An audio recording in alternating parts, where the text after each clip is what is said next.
राधे राधे, सत श्री अकाल, आवाज, जय भीम दोस्तों।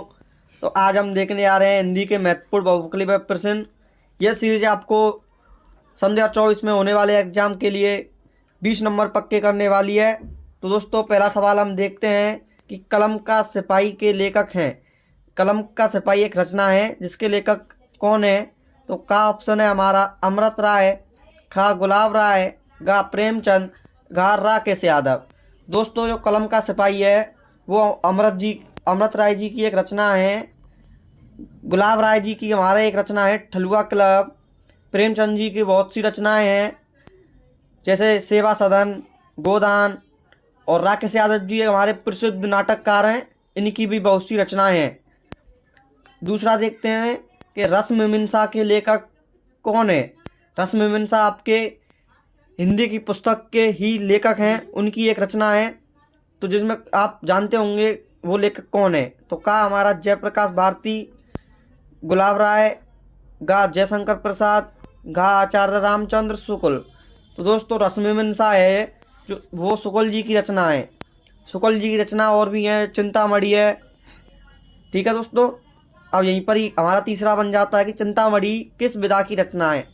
लेखक तो इसके आचार्य रामचंद्र शुक्ल जी हैं, लेकिन जो चिंतामणि है वो नाटक है, निबंध है, कहानी है या कविता है। तो चिंतामणि है दोस्तों शुक्ल जी का एक बहुत ही प्रचलित निबंध है। आगे देखते हैं गोदान किस युग का उपन्यास है। तो गोदान किस युग का उपन्यास है, इससे पहले हमें देखना है कि गोदान किसकी रचना है। तो दोस्तों गोदान है जो हमारी प्रेमचंद जी की रचना है और हमारे प्रेमचंद जी शुक्ल युग के बहुत ही जाने माने कवि हैं। तो इसका ऑप्शन हो जाएगा का। आगे देखते हैं मेरी असफलताएं किसकी आत्मकथा है। का किशोरीलाल, खा भगवत शरण उपाध्याय, गुलाब राय, महावीर प्रसाद द्विवेदी। दोस्तों मेरी असफलताएं हैं बाबू गुलाब राय की एक कृति है। सवाल आगे देखते हैं द्विवेदी युग की कला अवधि क्या है। 1850 से 1900 तक, 1900 से 1918 तक, 1918 से 1936 तक या 1971 से आज तक। तो दोस्तों 1971 से आज तक हमारी आधुनिक काल चल रहा है। 1918 से 1936 तक हमारा शुक्ल युग प्रारंभ होता है। तो द्विवेदी युग की जो कला अवधि है वो 1900 से 1918 तक है। आगे देखते हैं दोस्तों ये क्वेश्चन नंबर 6 से 10 तक हैं, वो आपके पद्य के इतिहास से हैं। जैसे साकेत महाकाव्य की रचना किसने की है। तो जो साकेत है हमारा एक पद्यांश की रचना है। तो इसके लेखक कौन है? हरिऔध, यशपाल जी, मैथिली शरण गुप्त या फिर नागार्जुन। दोस्तों साकेत जो रचना है हमारी वो मैथिली शरण गुप्त जी की एक बहुत प्रचलित रचना है। आगे देखते हैं रसिक प्रिया के रचनाकार हैं आचार्य देव, भिखारी दास, कबीरदास या फिर आचार्य केशवदास। दोस्तों रसिक प्रिया की रचयिताकार हैं वो हैं हमारे आचार्य केशवदास। अब देखते हैं कि तीसरा सप्तक कब प्रकाशित हुआ। तो दोस्तों हमारा पहला, दूसरा, तीसरा सप्तक इसके रचनाकार हैं हमारे अज्ञे जी हैं। तो तीसरा सप्तक जो उन्होंने प्रकाशित किया था वो 1959 में किया था। अब देखते हैं निम्न में से रीति काल के प्रसिद्ध कवि हैं। का बिहारी, घा सूरदास, घा पद्माकर, घा श्रीधर पाठक। तो इसमें जो है हमारे रीति काल के दो प्रसिद्ध कवि हैं, लेकिन जो मान्यता के अनुसार बहुत ही प्रसिद्ध कवि हैं वो बिहारी जी हैं। अब हमारा जो अगला है वो हमारे रस छंद अलंकार से आने वाले टॉपिक्स हैं। ये बहुत ही अत्यंत सरल हैं। जैसे करुड़ रस का स्थायी भाव क्या है।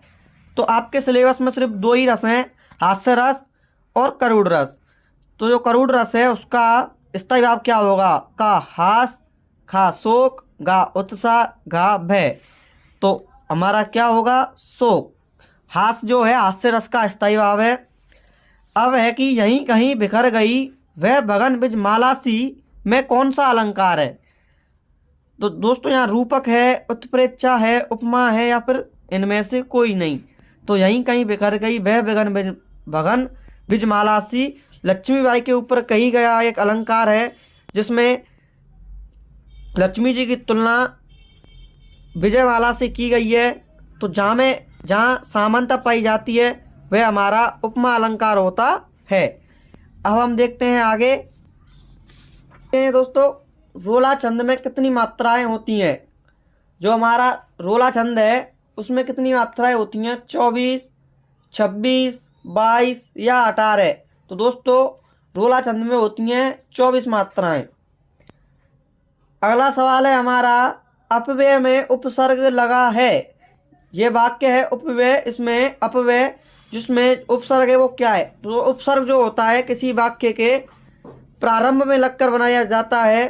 तो इसमें क्या है, खा, उप, खा, आ, गा, अप या फिर आ। तो दोस्तों अपव्यय में हमारा उपसर्ग है अप। आगे देखते हैं दोस्तों, तो ता प्रत्यय युक्त शब्द कौन सा है। जिस वाक्य में आपको लास्ट में ता दिखेगा वही आपका सही विकल्प होगा। तो का हमारा उचित, खा लघुता, गा दिखावा और गा कवित्व।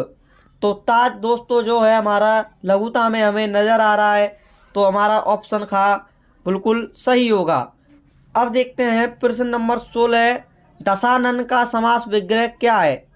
तो दोस्तों दस हैं मुख जिसके, खा 10 आँख हैं जिसकी, या फिर कोई नहीं, घा खा वा खा। तो दोस्तों दशानन है, जो हम बोलते हैं जैसे रावण को बोलते हैं दशानन, रावण के 10 मुख थे। तो इसलिए इसका सही समास विग्रह क्या हो जाएगा, 10 हैं मुख जिसके।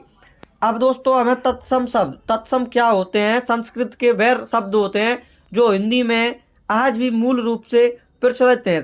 तो काज शब्द का तत्सम रूप क्या होगा, काम होगा, कर्म, कागज या छिद्र। तो दोस्तों जो काज है हमारा उसका तत्सम होगा काम। अब आगे देखते हैं दोस्तों, ये सवाल हमारे व्याकरण के हैं। इत्यादि का संधि विच्छेद क्या है। इति प्लस यदि, इति प्लस आदि, इत प्लस आदि या फिर इत प्लस यादि। तो दोस्तों इत्यादि का जो हमारा होगा इति प्लस यदि। अब हम देखते हैं हमारा नेक्स्ट, नदी शब्द का द्वितीय विभक्ति द्विवचन रूप कौन सा है।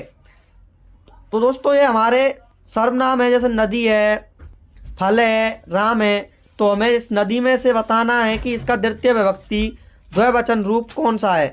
नदो, नदाय, नदीसु, नदीभ्याम।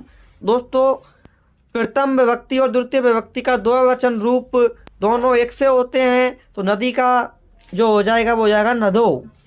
अब है हमारा धातु से संबंधित सवाल, हस धातु लटलकार उत्तम पुरुष द्विवचन रूप कौन सा है। हस हमारी एक क्रिया है जिसका लटलकार में उत्तम पुरुष का द्विवचन रूप हमें बताना है, जिसका ऑप्शन का हमारे पास असाम, अहस्ताम, असाव्य और असाव है। तो दोस्तों इसका ऑप्शन हो जाएगा गा, असाव्य। ऐसे ही इंटरेस्टिंग वीडियो के लिए हमें सब्सक्राइब करना ना भूलें और चैनल को सब्सक्राइब ज़रूर करें। इससे आप आने वाले एग्ज़ाम में बहुत बेहतरीन तैयारी कर सकते हैं। धन्यवाद।